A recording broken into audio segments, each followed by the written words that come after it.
What's up, guys, and welcome back to the channel. And in today's video, the statistical best predictor on MMA YouTube in 2025 that has predicted every single fight is going to deliver you the flawless predictions for UFC Nashville, Tennessee, Derek Lewis versus Teixeira. Now, if you don't know what I'm talking about, you know, I was doing some self-glaze yesterday on my community page because the UFC predictions tracker guy posted his half-year, 6 months results for 2025, and if you actually look at the leaderboard, I am number 6 overall on the ones that he showed, because obviously some of them are disqualified, but if you look closer, I am the only one there that has actually picked all of the fights. So I'm crowning myself the best predictor on MMA YouTube through 6 months, so shout out to myself. I know I said I was going to drop a video reacting and ranking or grading Lucas's GOAT list. Everyone's just blessing us with GOAT lists because Kenny's dropped his. I wouldn't call it a blessing. I'd call it a fucking crime against humanity, because that man's put Movsar Evlov in his top 30. And I've seen Bedtime's story. He said he's about to be dropping a GOAT list tomorrow.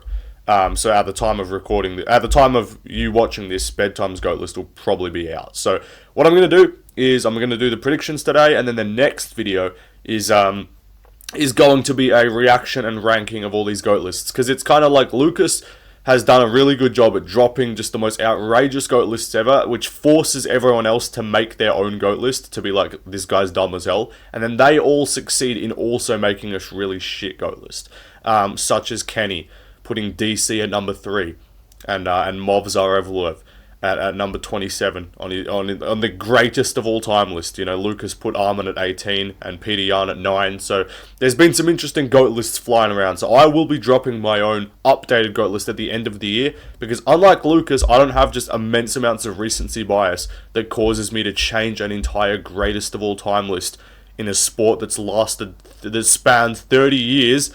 I don't switch up my entire list because like 3 results have happened in a year. So I'll be updating mine at the end of the year once some key results have happened, like DDP Hamzat, Pantoja Van, Marab, Sandhagen as well, stuff like that. Volk maybe getting another fight. So we'll be updating the GOAT list at the end of the year, because to be honest, I think if you're updating the GOAT list more than once a year, you're just it's just recency bias. So anyway, long ass intro, but for the rest of the video, we're keeping this shit under 20 minutes. The over-under, I'm going to set it at 19.5.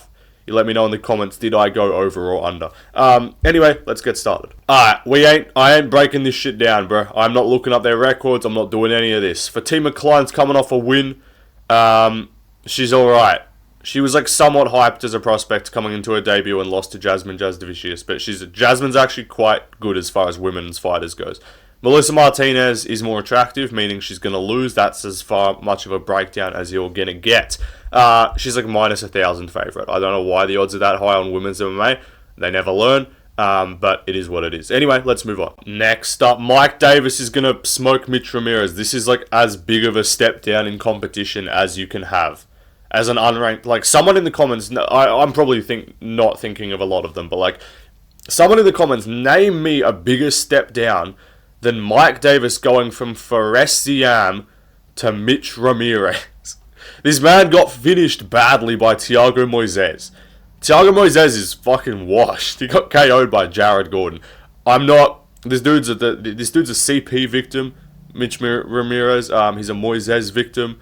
He's a Fighting Nerds victim, to be honest. Now, Mike Davis is not one of the Fighting Nerds, but assuming he's not just like completely crippled coming into this fight, because Mike Davis does pull out of a lot of fights with injuries, which means he's probably not injured. Because if he's showing up, I assume that means he's good. So he's going to absolutely smoke Mitch Ramirez, and the odds reflect it. Anyway, he's a lock. Let's move on. Next up, Volta Walker Kennedy Azuchuku. This is like low-key, like the 4th or 5th most stakes on any fight of this card.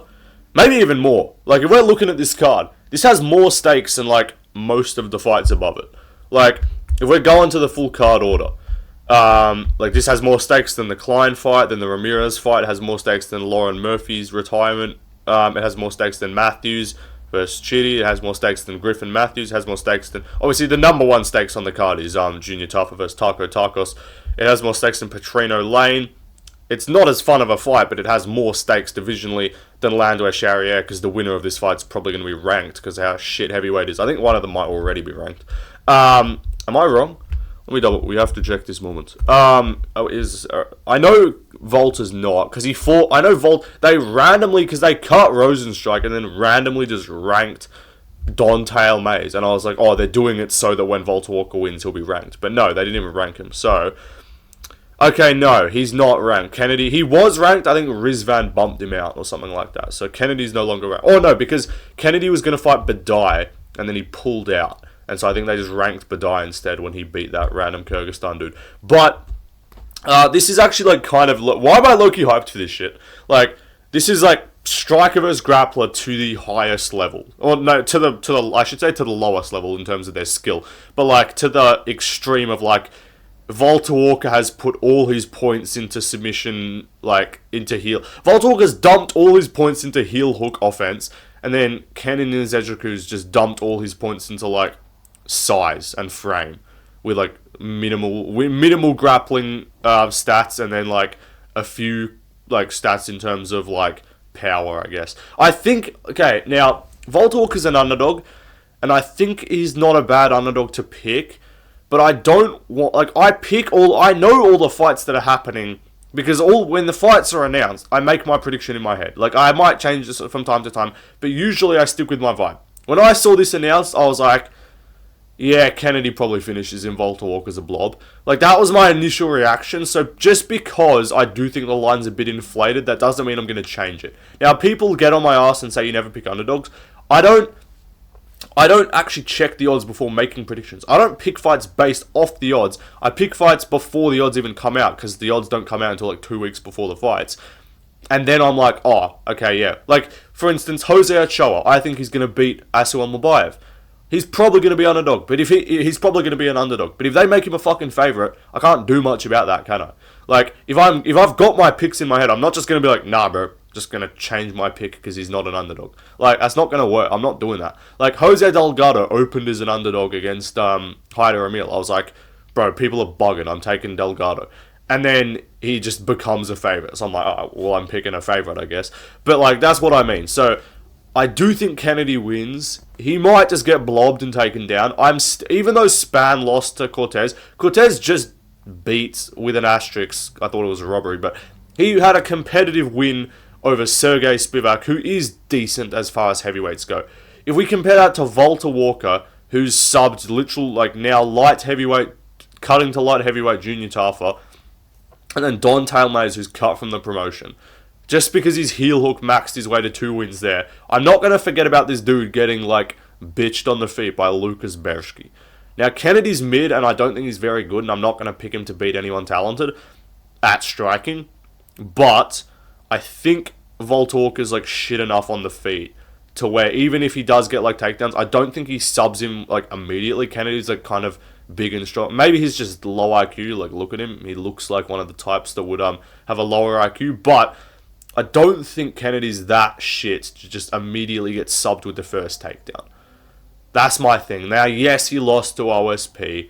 I'm just going to stick with this lighter man skill thing, at least in your first couple fights, until you get to, like, ranked competition. Like, if Kennedy fights a Tybora, I'll pick Tybora. Like, if he fights a Blades, I'm obviously going to pick Blades. But, like, while we're in the unranked area, I think we can back the lighter man skill argument to pick the winners here. Anyway, though, let's move on. We will all be watching Lauren Murphy come back after 4 years off and lose to Eduardo Mora. Yeah, I'm not breaking this shit down. Lauren Murphy's 47 and Lauren Murphy's a fucking 47-year-old crack addict on welfare payments. I'm not picking her to win. Anyway, let's move on. Next up, Jake Matthews, Chidin Jawani. This is probably like one of the better fights of the card, like skill-wise, I would say. Like, this is probably like the third most. The most skilled fight I'd say is Bonfim and Wonderboy. And then I guess you could say Kada Garcia.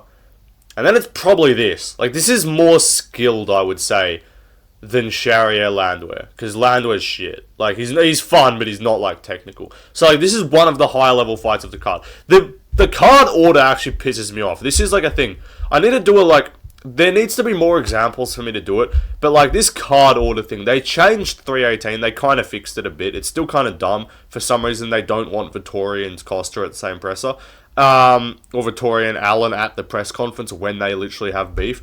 But like, what is this card order? Like, why is Taffer versus Tarkos and Patrino versus Lane on the main card over Matthews versus Jawani? Like, what's going on there? But I'm gonna be picking Chitty. Like, this is the thing though, is like, again, my initial reaction is just like, yeah, Chitty wins. And also, thing you got to consider, Jack Matthews is the definition of win-loss, win-loss. Like, when's the last time this dude's put together a win streak?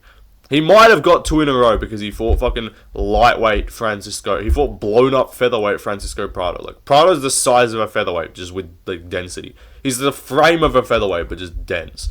But like Jake Matthews, he's coming off 2 wins. But like, this is his career, bro. It's gone since 2020, or since okay. He had a 3-fight win streak. He then lost to Sean Brady. He then got a win over Fiallo. Looked the best after like a year off. Looked the best he's ever looked. And then goes out there and gets smoked by not smoked, but like beaten by Semmelsberger, which is a terrible loss. He beats Darius fucking Flowers, who's a bum. He then loses to Michael Morales. So you can be like, okay, the Brady and Morales losses aren't that bad. The Semmelsberger loss is indefensible. Like, that's inexcusable. And then he beats Phil Rowe, because Phil Rowe just threw no output. And Phil Rowe, even though he is coming off a win over Angelusa, I don't think Phil Rowe is an impressive win. Like, Phil Rowe looked shit in that Angelusa fight until Lusa just death gassed and lost in the 3rd. And then Prado's not bad. But, like, Prado's best and only... I think Prado's only win in the UFC is Ottoman Azaitar. This kid lost to Jamie Malarkey, Daniel Zellhuber, and now Jake Matthews. Like, I don't know how... And the thing is, like, because I'm trying to nitpick Chitty's resume as well, because he's 25-10. And he's got 5 KO losses and 3 submission losses. So if he does just get taken down and subbed, it won't shock me. And Matthews is not a bad underdog because he's, I think, more reliable. Because like Chitty was on a 3-fight loss streak at middleweight to Robocop, Duraev, and Mikhail Oleksiejczuk, which is not a great look. But he goes to welterweight, shitty kind of decision mid-fight with Reese McKee, not the best look. Jared Gooden, decision, not the best look. But then he goes out there and KOs Zaleski dos Santos as like a plus 190 underdog. And I'm like, okay, maybe he's not bad. So this might be the case of, like, I haven't picked him in many... I think I picked him against McKee and Gooden because they're both shit. But, like, I picked Zaleski to beat him. I thought it was clever. I was like, oh, Unc Zaleski's going to craft it up, and he got smoked. So he's going to have like a 20 centimeter almost 20 centimeter, like 8-inch reach advantage, which is going to, I think that's what that maths out to. Let me just check what the reach advantage is. He's going to have a big reach advantage, that's all I know. And Matthews fought Phil Rowe, and he beat that guy with a reach advantage, but Phil Rowe threw, like, fuck all strikes. Like, he didn't throw anything. He's literally, he's got an 18 centimeters in inches. That's like 7 or 8 inches, I don't know. 18 centimeters to inches. That is 7 inches. So he's going to have a 7-inch reach. That's about what I got, 7-inch reach advantage on the rest of the competition. But 7-inch reach is big. I think that's going to help. And I think it's a bit more... I don't know, like, Matthews got a good jab, but, like, Chitty, I think, has, like, the more explosive finishing potential. And Jake Matthews, because of his fight with Semmelsberger, where he was kind of winning, but just would get dropped, like, every round and lose, I don't love his chin in terms of, like, is Chitty going to be able to catch him and drop him? Either put him away or just outstrike him with the reach advantage for a decision. So, I'm going to lean Chitty. It wouldn't shock me, because, like, most cards have an underdog that wins. And for me, it's Matthews, it's Volta Walker, or it's Kelvin Kada. Those are, like, the 3 underdogs that I'm looking at. And I'm too much of a bitch to pick any of them, so spoiler. Anyway, though, that's my pick. I'm picking Chitty. Let's move on. Next up, Chris Curtis, Max Griffin. I'm picking Curtis by finish. I think Max Griffin sucks. I think that's a real thing. There's a real thing to heavier man grit. I know Lucas loves talking about the lighter man skill. Heavier man grit is a real thing. We see it with Joaquin Buckley. We see it with these shorter, stocky, boxing heavy guys that just are unable to do shit at middleweight because they're too small. And they cut to welterweight. I know Curtis has fought at welterweight before in like PFL and shit, but like Max Griffin sucks. I'm sorry. Like, that's my breakdown for this. Is Max Griffin got bitched by Michael Chiesa. Like, yes, he made it to a decision with Morales. Morales had a bunch of those really mid fights. Like, He beat Jeremiah Wells in a fight that I seemingly remember being a kind of questionable decision. Let me look up MMA decisions for that, because I vaguely remember I picked Jeremiah Wells and I probably screamed robbery because I got that wrong. But like, dude, he's 39. This is just my rule on this card, and it's why I'm not picking Kelvin Kada. I'll talk about that fight in a second. I'm not picking Derek Lewis. I'm spoiling my picks the rest of the card. I don't care. I'm not picking Derek Lewis. He's 40. I'm not picking Wonderboy. He's 42. I'm not picking fucking Max Griffin. He's 39. I'm not picking Lauren Murphy. She's 42. Like, I'm just going to make it a thing in my predictions to just not pick people who are literally senior citizens. Like, that's just kind of what I'm going to be doing. Like, whereas Jeremiah Wells. Because I swear to God that shit was a robbery. Maybe I'm wrong. But Jeremiah Wells is shit. Jeremiah Wells is like a Torres Finney-esque, just big blown up dude that isn't actually really good at anything, but just looks jacked, so you think he's going to win fights. Yeah, no, look at MMA decisions. Like, everyone said Wells won. Somehow, it was a split. Somehow, judge, like, let me check. 80% of people gave Wells round 1. 90% of people gave Wells round 2. So, like, yeah, that shit was a robbery.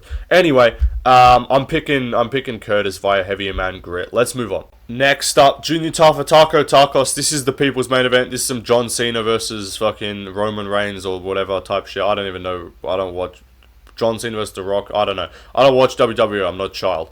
But I'm 18, but like, still, I don't have the mentality of fucking Ariel Helwani, who like gets hyped and like actively talks about WWE on his show. But I'm gonna be picking Junior Taffer. Now, it pains me to pick Junior Taffer in a fight because I don't like him at all. I think he's a fucking cunt, and I want him to get slept out cold every time he fights. He pisses me off. Him and his brother both piss me off. They're both embarrassments to the sport. They're both embarrassments to the country of Australia, and I hope they die. No, okay, I don't hope they die, but like, I hope they get slept. It brings me great joy to watch them lose their fights. But I just don't think Taco Tacos is a UFC fighter. Like, this dude's just some random, like, kebab store owner. Like, he's just this dude owns a food truck. I'm pretty sure this dude owns a food truck outside, like, your local sports ground. Like, this dude's selling you some fucking shawarma for $12.99. Like, I don't know what this kid's doing. Taff is cut to light heavyweight. He actually looks in somewhat decent shape. So maybe I like Junior Taffer more than Justin, because Justin's just a fat slob. Well, this Junior's at least now showing some amount of discipline, even though I don't think he's good. But he should finish the Taco man himself. Let's move on though. Next up, another bum heavyweight fight that I don't care about. So we got one heavyweight moving down. So we got one guy leaving the division, and who we got to replace him? We got a light heavyweight moving up. I actually kind of don't mind the move up for Patrino. Again, just lighter man skill. He doesn't really fight like a lighter man though. Like, he fights like a big plotty heavyweight. So he'll probably lose to anyone better than Austin Lane. This motherfucker changed his name to Jawani, bro. This dude is not slick. This guy is not slick. We know it's you, bro. We know that chinnable fucking jaw from a mile away. Just because you changed your name to Jawani Lane is not you're not fooling anyone. Yeah. This guy is not winning. Patrino's gonna sleep him. Patrino's not good, but Jawani Lane is shit. Now, maybe I'm being a bit risky by calling him a lock, because Lane is going to be a lot bigger than him. Like, what's the size advantage here?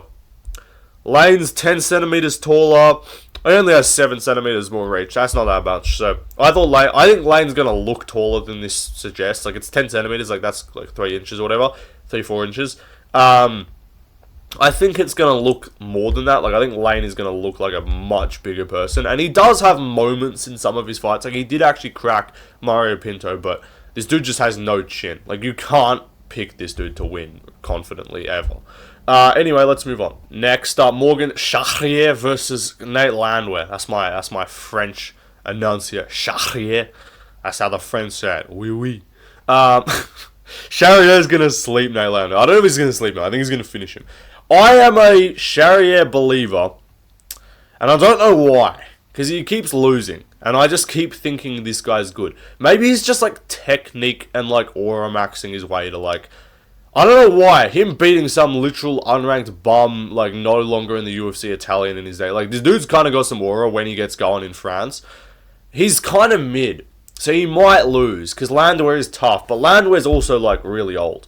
That's another thing. Like, I'm just not going to be picking these old fucks who are already not looking good. Like, if you're old but looking good in your career, I could maybe pick you.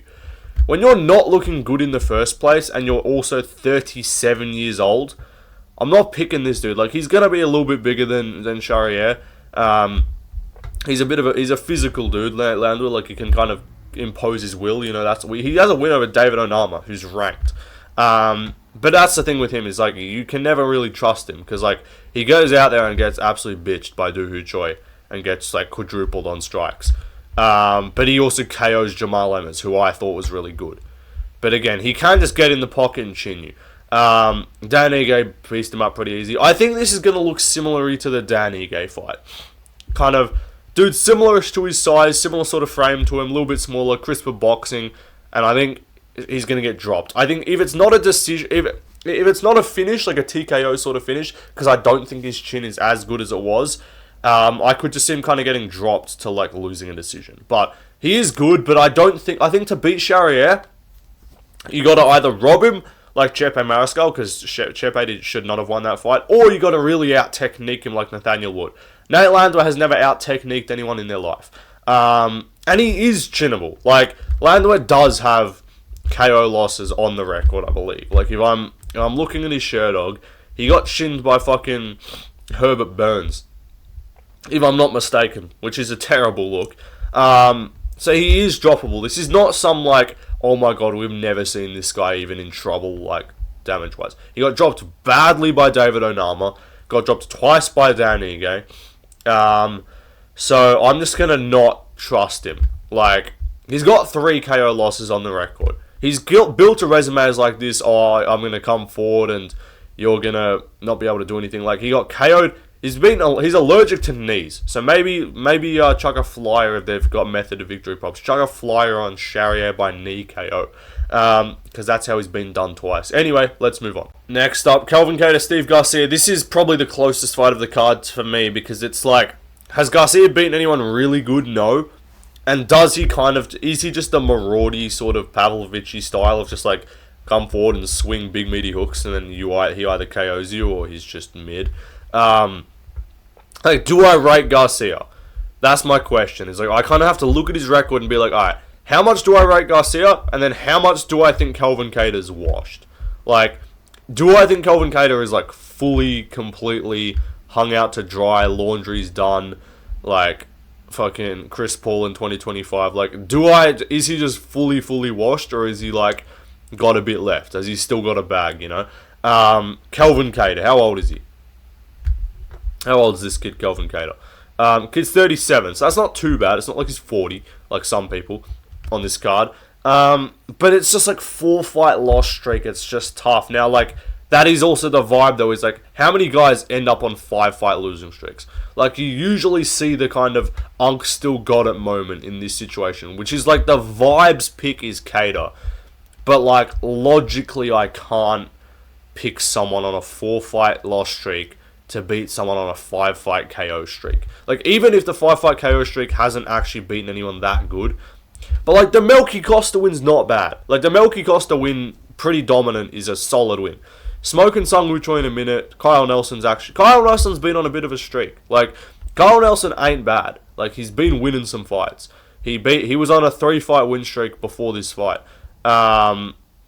So, like, Kyle Nelson's not awful. Like, I'm not saying he's Kelvin Kada level. And if Kada's on here, he will win if his chin's good and his technique's good. But I could just also see, if it's not a finish for Steve Garcia, like an early big marauder, big meaty hooks KO, I could, or TKO, like up against the fence, I could see that as well. Standing TKO for Garcia. But if it's not that, I could also just see him, like, out-damaging Kada, who really does not look aggressive enough in these fights. Like, he turned it up in round 3 against Zalal, but like, can you please fight with urgency before round 3? Like, he was just getting jabbed on and just moved. Now, Garcia's not going to do that. He's not going to jab and move, stick and move. But still, can you, like, please do something else? Like, he looked, I know Aljo's very good. Like, Aljo would obviously smoke Garcia, but like, he just looked so not urgent and just almost asleep and like not reactive in that Aljo fight. Like, I don't know. When you're old, it's like the power goes last, the chin goes pretty soon. He's always been a guy with a good chin, but like the chin doesn't stay for that long. The speed doesn't stay for that long. The reactiveness, like the real hustle, the go doesn't really stay for that long. Like, that's kind of the thing where you see guys just not throw enough, not react well enough. And I can see that being the case for Kada here. And when you're fighting a guy who's as dangerous as Garcia, I don't think it matters that his technique's not as good.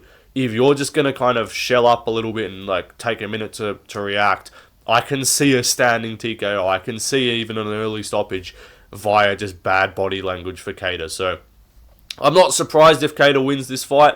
I'm fence-sitting this one a little bit, but I am going to pick Garcia. I just can't, like it's hard to pick. Like, it's like it's not quite as bad, but like, if you give, like, anyone on a 4-fight loss streak, you're like, can I trust you? Like, you can try and craft it up. It's like, can I trust you to win this shit on a 4-fight loss streak? It's tough. Anyway, I'll go with Garcia TKO. Let's move on. Again, I have to just stick to the rule of, like, don't pick 43-year-olds or whatever, however the fuck old one was. It might be 41, it might be 42. But, like, I just can't trust you when you're 42 years old, coming off a layoff, being finished now back-to-back, I think it was. He might have had one win in between, but I'm pretty sure the Shavkat and the Buckley wins are back-to-back. They are. So you've been subbed and KO'd back-to-back. You had the Holland win. Good job. You lost the decisions to Bilal and Burns. You kind of got laid on. But, like, that's the thing. Like, the Shavkat loss was his first submission loss. And if he was fighting someone who's going to predominantly stand up with him, I'd be like, oh, he could probably still crafty wonder. He's 42. Like, I'm like, oh, crafty wonderboy could probably still outstrike him. Like, if this stays standing, he can probably beat Bonfim. But, like, I could also just see him not being active enough and just getting kind of outputted by Bonfim, who I do think is quite good. And who did just sub Chaos Williams. Now, I know Chaos Williams is not the best, but, like, I do rate Bonfim's wins decently. And I rate his performances decently as well. Like, the Onge Lucer decision was a bit mid. Lucer's kind of a big tanky guy, kind of hard to take down. Wonderboy, like, to me it's like, okay, he either subs Wonderboy or he stinks it up a bit and just lays on him. But I just don't think he's the guy to be like, oh, let me have a stand-up battle with Wonderboy. Let me have a striking battle with this legend. Like, with this fan favorite. Like, I don't think he's that guy. And he got kind of... in the way that he got finished by strikes from Nicholas Dalby, I don't see that as a way that Wonderboy's going to win. Where he kind of weathers a bit of a storm and Wonderboy just puts on his big output and marauds forward and just huffs and puffs and swings big hooks. Like, that's not Wonderboy. He's going to tap and shit at range and outstrike you technically. But that's not a very, like, high output, gas you out style. So, I think he probably gets Wonderboy down. Depending on how reactive Wonderboy is, how strong he still is, how athletic he still is, he either just gets subbed early, like in the first or second, or it's just a kind of stinky lay and pray decision. But either way, I just don't see this fight taking place on the feet. Now, like, there is a vibe between... I'm going to put up a poll for, like, out of the 3 unks in the main co-main feature fight. So, out of Derek Lewis, Wonderboy Thompson, and Kelvin Kada. 37... 42, and I believe 40 years old for Derek Lewis, respectively. Which of the unks has the best chance of winning? It's probably Kada, but, like, one of them's going to win. That's the thing. I'm kicking myself because I'm like, I've got these underdogs that I'm like, alright, Matthews is a decent shot. Kada's a decent shot. Volta Walker's a decent shot. But I'm like, but not all of them are going to win. Like, which one of them's going to... I think it's one. I think it's like, this is like a 1 or 2 underdogs win card. But I can't pick which one. So yeah, I don't know. I just think Wonderboy's too old. Like, dude's 42. I'm not picking this kid. Anyway, let's move on. Main event of the evening. You make me look bad on the news. Shit, man. Derek Lewis. USA in his own shit. This dude doesn't care about his career. Like, I'm sorry. I'm not picking him. I'm not picking someone who I know actively does not care about winning UFC fights. Like, this isn't even like a Kevin Holland scenario where I'm like, are you locked in, middleweight, whatever. No, I'm like, no. Lewis is just fat, and he's 40, and he doesn't care, and he doesn't have title hopes. Like, this man actively said, like, don't put me in main events, I don't want to fight 5 rounds. My cardio sucks. Like, he doesn't care. This dude's not an aspiring prospect. Taliesin Teixeira is 15 years younger than this man, and he has a pretty large reach and size advantage. Like, Lewis is going to be, like, bulkier, heavier, maybe if any success he's going to have, it's either a big fluky overhand over the top, or he kind of just holds him against the clinch a bunch. He's not going to win a striking fight at range with this dude.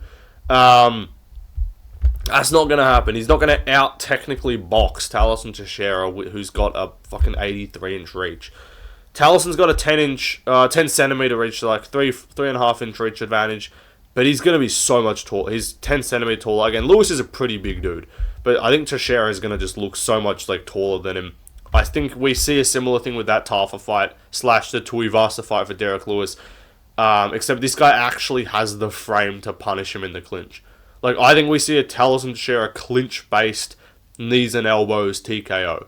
Maybe he catches him on the end of a punch at range, but I think more likely Lewis is getting frustrated with the striking, tries to tie him up. They end up in the clinch, and Teixeira's just got that Muay Thai clinch, just bang, bang, bang, and just knee to the body, oof, and just fucking drops Lewis, who ain't gonna be fucked taking the damage. Like, if he gets hurt to the body, Lewis ain't gritting through this. He's just gonna fucking curl up and lose. At that point, like, that's what Derek Lewis does at this stage. Like, he's not, I'm not saying he's a quitter, but like, why the fuck does he care? Like, he's not gonna really grit down. We saw him kind of fold to Tai Tuivasa's pressure. And I'm not talking about the weight. Like, Tai bitched him in the clinch with an elbow. Like, I think Talison Teixeira is going to kill this dude. Anyway, or just beat him comfortably by finish. Let's move on. That's the end of the video. Yeah, I set the over-under at 19.5. Everyone should have hammered the over with your life savings. Because, left lane videos, we never go under the required time. Or not required, but the assumed time, I should say. The over-under should always be set at 30. And we still went over that. So, anyway, that'll do it, guys. Looking forward to seeing Bedtime's GOAT list. I do think he will hopefully be more reasonable. Bedtime's usually pretty reasonable. I think he'll be more reasonable than Lucas and Kenny. But I will do a grading and ranking video of those 3 GOAT lists. I can't be fucked talking about some other random bums that have dropped theirs. But, yeah, end of the year, I'll do my own. And I will show everyone how a real GOAT list is supposed to be done. Anyway, guys, goodbye. See you later.